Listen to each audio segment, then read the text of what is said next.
Fight Voter Fraud Incorporated works tirelessly to promote transparency and accountability in the electoral process, advocating for measures that prevent fraudulent voting and protect our representative republic and the rights of citizens. Linda Szynkowicz and her band of non-partisans are committed to upholding the integrity of U.S. elections and are currently investigating over 280,000 cases of suspected voter fraud. How can you help to ensure we have one vote for one legal voter? Here's Linda. Hi, and welcome to SYNC-O-WICZ. My name is Linda Szynkowicz. I'm the founder and CEO of Fight Voter Fraud. This is episode 5, and you're watching this on OBBM Network. So thank you, everybody, for tuning into this. We really appreciate it. Now, I know our last segment, I had mentioned that Andy Thomas's video, along with Mark Cook, we were going to put on. But as in news, there's other breaking stories that are happening, and I am so excited to have my first guest on my program is a very good friend of mine who has known me since I started Fight Voter Fraud. He actually ran for state Secretary of State here in Connecticut, and he is now the CEO of a cybersecurity company. So what we're going to be talking about, and I'm sure you've heard about this, is Act Blue. Now, Act Blue has been out there for a few years, and it's had the spotlight on it. And I would like to say that one of the first people to put a spotlight on Act Blue is my guest, Dominic Rapini. So thank you, Dominic, for coming on. Oh, Linda, it's great to be here. And I just want to say I'm so proud of you and all the work you've done since the inception of Fight Voter Fraud. It's been pretty astounding and very eye-opening, I think, for a lot of people, not just here in Connecticut, but around the country where you've made an impact. So thank you for the work you do, and let's see if we can keep build on that foundation.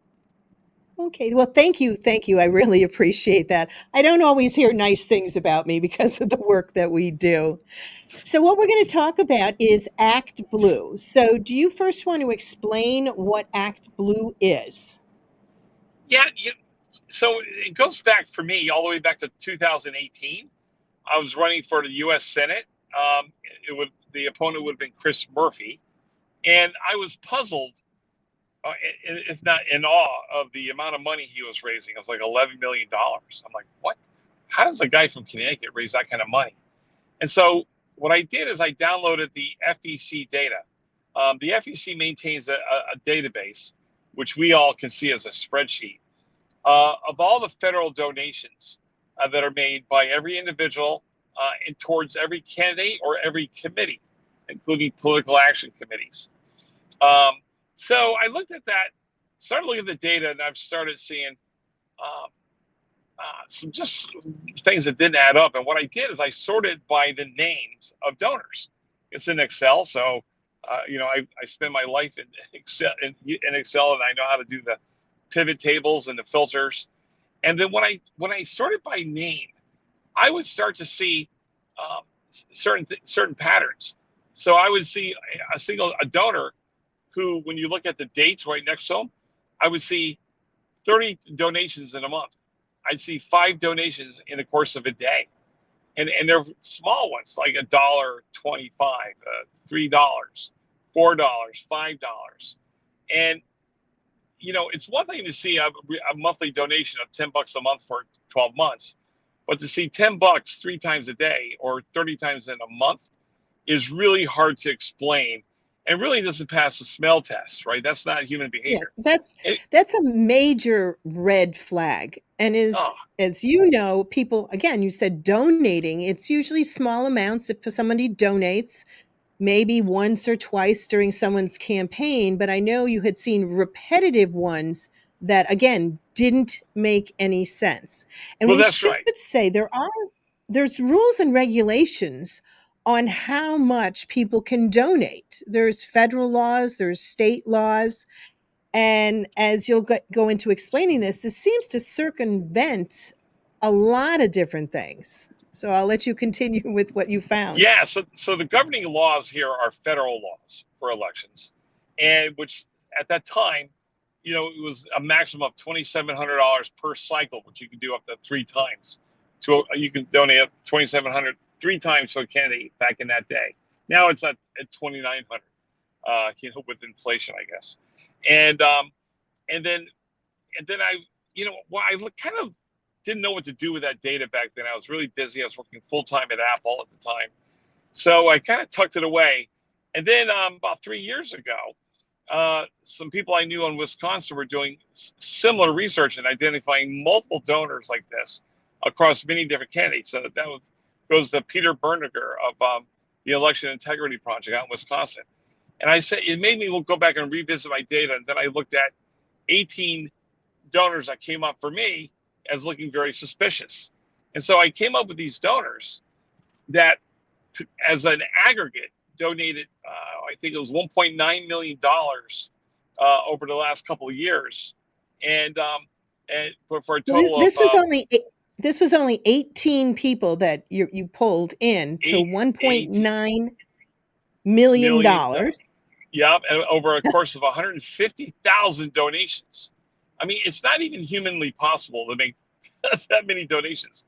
One retired school teacher in North Haven, Connecticut, gave, according to the FEC, gave $324,000, and I don't remember her exact number, but it was like 12,000 donations.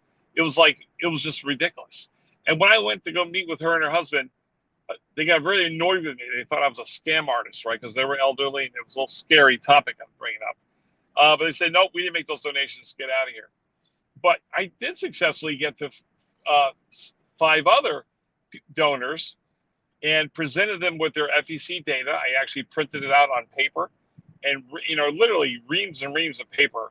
And on the screen right now, you're seeing one of those donors, a Yale professor at Yale down at Yale University.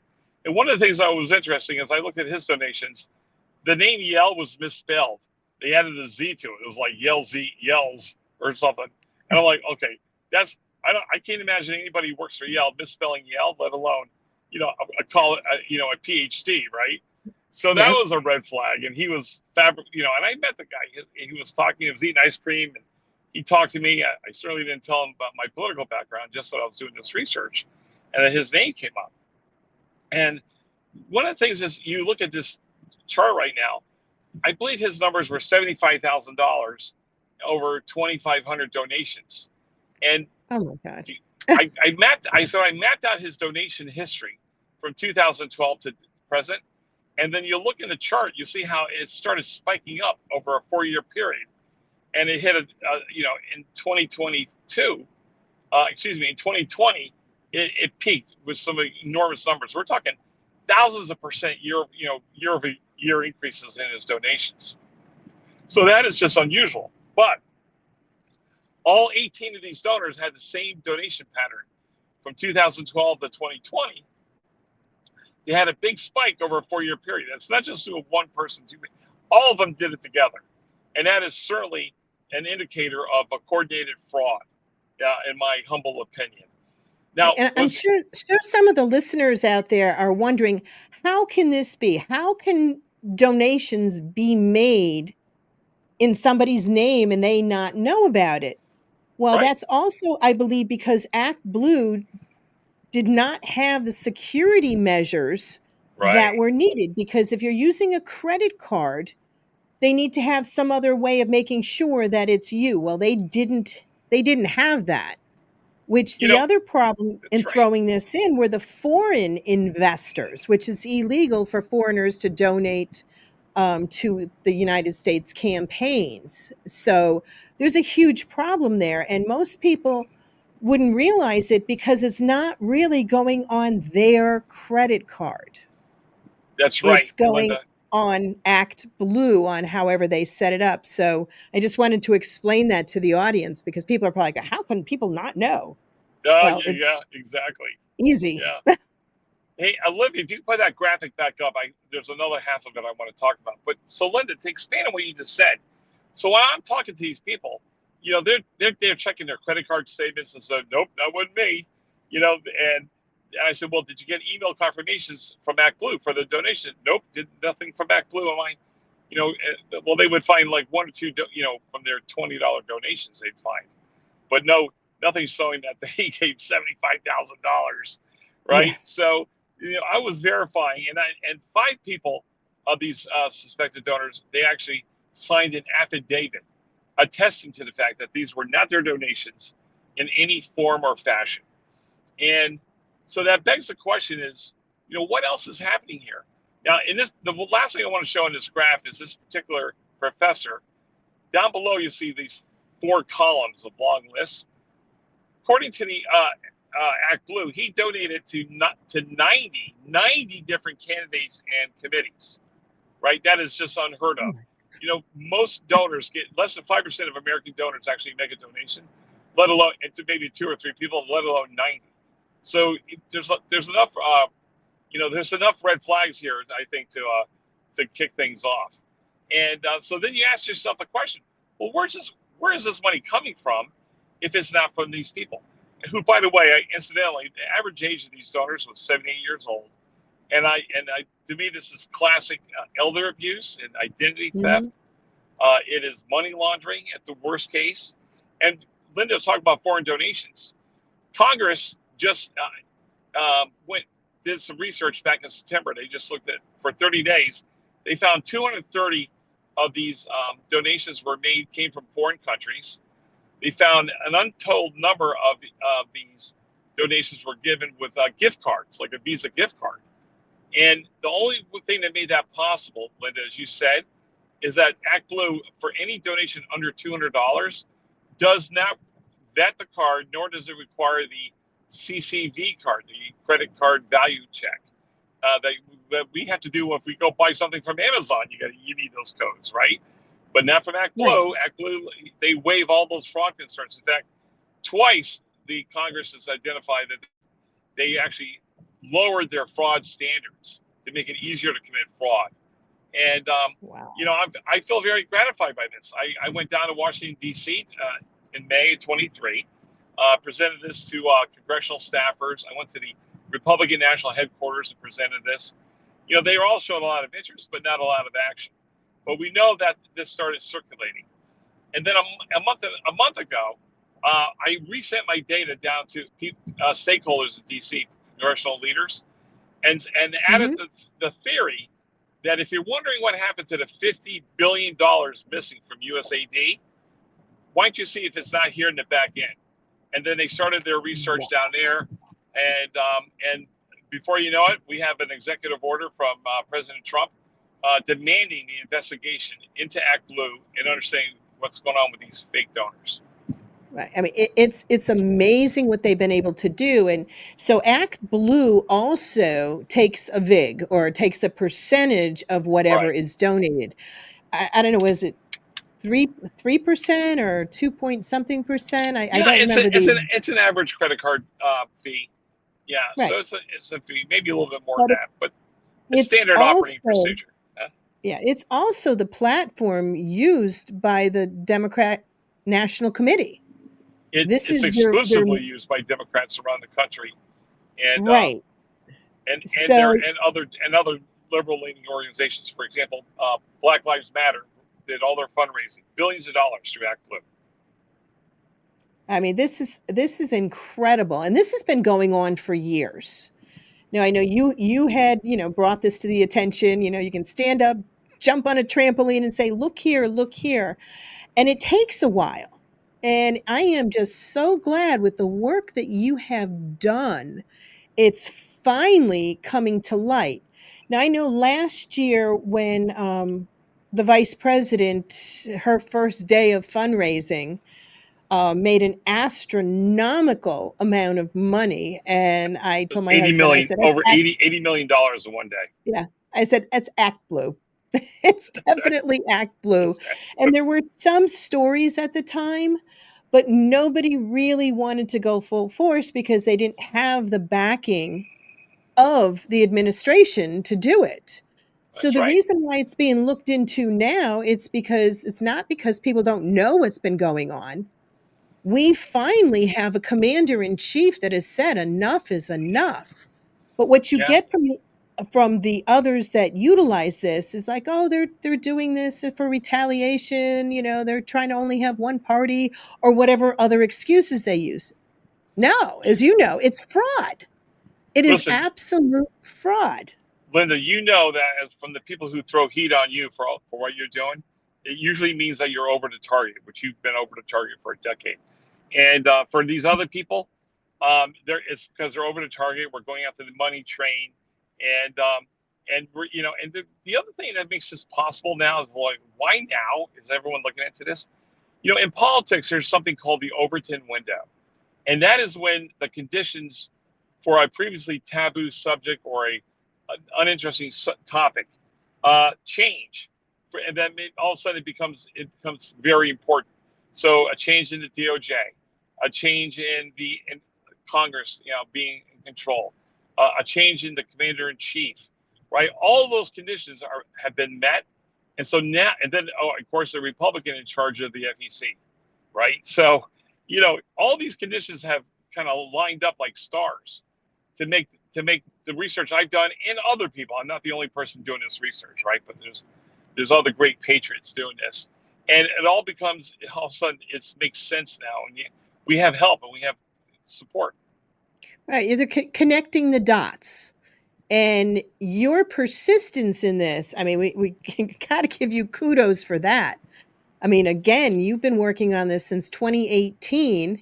You've come up with everything. And then, like here in Connecticut, you contacted, because you're also from Connecticut, you contacted Attorney General Tong.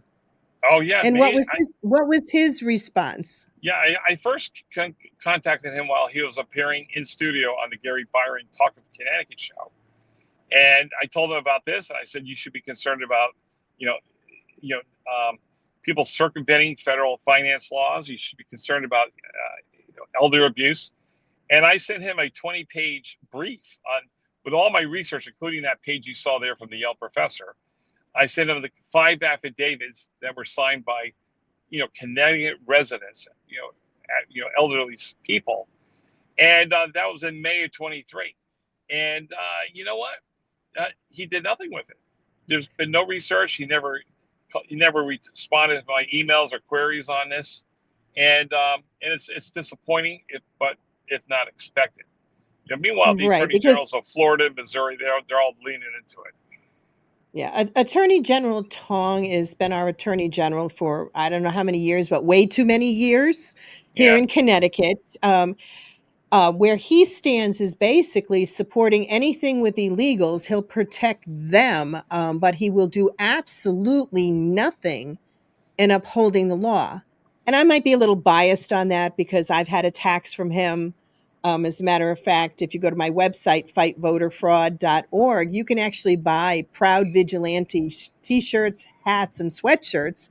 And that comes from Attorney General Tong calling me... He called you a vigilante. Yeah, he called me a vigilante when we had our Connecticut Supreme Court case, that instead of standing up for us in what we had brought forward, he was on the opposite side to go against our Constitution. That's right. So, I mean, it's wonderful that you have the attention now, as you said, of Florida. You have DeSantis, and you mentioned some other states that are taking this Missouri, seriously. Texas, there's others. The Overton window is wide open now, so everyone's looking into it. And there's been chaos. Everyone who cares about the outcome. So one of the things that's also happened, Linda, is Act Blue's in chaos right now. They had 7 high-level people resign. They've had mass resignations of the rank and file. People who either they're getting out of Dodge or they're just disgusted with how their organization facilitated this. There's lawsuits by the Act Blue union. They're so big they have a union. I can't believe it. Yeah, wow. against the organization. So they're in chaos. Meanwhile, the Democratic candidates and Act Blue themselves have gone on the offensive, claiming that this is all nothing but a ploy by Donald Trump and Republicans to destroy them. And that's like, wow, there they are projecting on us their own sins. By the way, I want everyone to point everybody out. Have you ever seen Chris Murphy is always asking for $3 donations. does does that suddenly make sense now? I don't know. Oh yeah, Senator Chris Murphy. He's one of our poster senators that are completely against the Constitution. Absolutely, have done nothing for the state of Connecticut. But between him and Blumenthal, they always like to have their faces out there. Yeah, yeah. Don't get between them and a camera. You'll get run over. Yeah, So that's $3 true. that to me, $3 donation, that's just air cover for the established practice of not vetting these small dollar donations, which are coming from everywhere. And now we've traced 230 donations have been traced to overseas to foreign actors, right? Wow. They're being traced to Visa cards with no security card.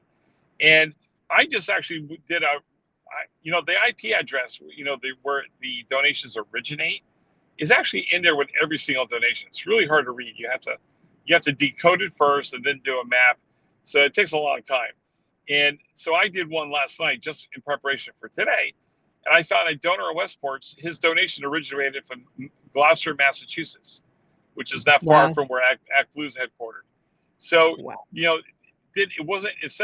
that IP address should have been from Westport, Connecticut, from his or her home address. And it wasn't. And I just did one. And that's a lot of work. And I'm hoping now the other thing that's contributing to the over the window is the advent of Doge. Because there we got the guys that are smart enough to do a large number of IP analysis. And they've already started. That's how we find 230 from foreign entities. So it's just Wow. beginning, my friend. Well, Dominic, you have done such a service to the United States and the legitimate voters. And I am just thrilled that there has been an executive order to finally look into what you knew 6 years ago. And also, you had kept me informed with all the stuff that you were doing, and I think it's fantastic. So our program, SYNC-O-WICZ, we actually have vote notes. That's every week we highlight a particular story. Well, we're also highlighting you as well as Act Blue. So people will be able to go to our website, fightvoterfraud.org, follow the link, and they'll be able to read your newsletter that you put out, a story that the Daily Signal put out. I believe we'll put up your graph and any other information that you would like us to put up. You can just send it, and Olivia will make sure she gets it up there online for everybody. Thanks, Linda. I want to thank you so much for coming on. I greatly appreciate it, and I will certainly be having you come back on again. Great. I just think it's ironic that my first guest happens to be a good friend of mine that's doing great work. Thanks. And I Hey, Linda, appreciate I got two it. final things for your viewers. One is I send out regular information about this and other topics, and people can subscribe to my emails at Dominic4CT.us. Dominic4CT.us. And secondly, I've got a job opening for somebody to start my car for me every morning. I may have to get a remote starter. Things are getting heat. The heat is coming. Yeah. Oh, yes. Well, thank you so much, Dominic. And I want to thank everybody for watching SYNC-O-WICZ, and you've been watching it on OBBM Network. Thank you, and we'll see you next week. Godspeed.